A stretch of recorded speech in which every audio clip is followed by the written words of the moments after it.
Louis XIV, prénommé à sa naissance Louis Dieudonné, est surnommé par la suite le Roi Soleil, ou Louis le Grand. De Saint-Germain-en-Laye le 5 septembre 1638, à Versailles le 1er septembre 1715, et du 14 mai 1643 jusqu'à sa mort. Roi de France et de Navarre, le troisième de la maison de Bourbon de la dynastie capétienne. Louis XIV a été aux commandes pendant 54 ans, une durée de règne effectif considérable pour l'époque, et le plus long connu pour la France. Louis XIV accède au trône quelques mois avant son 5e anniversaire. Mais, après une minorité marquée par la révolte de la Fronde, 1648 à 1653, il n'assume personnellement le contrôle du gouvernement qu'à partir de la mort de son ministre principal, le cardinal Mazarin, en 1661. Il ne prend alors plus le ministre principal.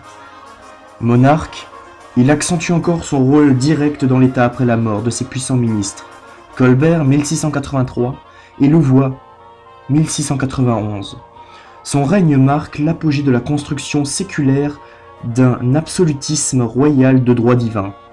Son autorité absolue se déploie avec la fin des grandes révoltes nobiliaires, parlementaires, protestantes et paysannes, qui marquaient la vie du royaume depuis plus d'un siècle. Revers de la médaille, il réduit presque à néant la liberté de la presse, limitant les courants d'opinion, y compris littéraires ou religieux. Louis XIV mène la diplomatie de la guerre à son gré, et accroît le territoire de la France et sa puissance en Europe par plusieurs séries de guerres européennes. Il fait fortifier les villes conquises par Vauban, et entoure ainsi les nouvelles frontières de leur ceinture de fer, dans le cadre d'une politique territoriale, de précaré, qui redessine et rationalise les limites du pays. Son gouvernement personnel coïncide également avec un effort de développement économique, commercial et colonial, mené notamment par son ministre Colbert, volet économique de la recherche de la prédominance française. Le prestige culturel s'affirme grâce à la présence de figures artistiques protégées par le mécénat royal tels que Molière, Racine, Boileau, Lully, Lebrun et le nôtre. D'autres encore plus indépendants, tels le poète La Fontaine, le philosophe Blaise Pascal, l'épistolaire Madame de Sévigné, La Bruyère ou le mémorialiste Saint-Simon font également du règne l'apogée historique du classicisme français. Sous son règne, la France acquiert une prééminence européenne économique, politique et militaire, et le prestige de la France, de son peuple, de son langage parlé par les élites, et dans toutes les cours d'Europe. Le roi met aussi en place un État centralisé et absolutiste. Il le dirige après 1682 depuis le vaste château de Versailles, dont il a ordonné la construction. Ce dernier modèle architectural de nombreux palais européens est le cadre d'une étiquette très élaborée à laquelle il soumet la noblesse de cour, qu'il tient étroitement en main auprès de lui.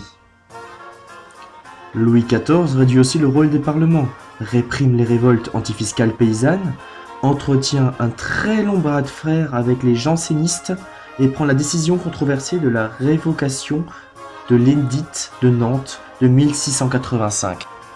La fin de son long règne est ternie par l'exode des protestants persécutés, par une série de revers militaires, par les famines très meurtrières de 1693 et de 1709, par la révolte engendrant la guerre des Camisards, et par de nombreux décès dans la famille royale.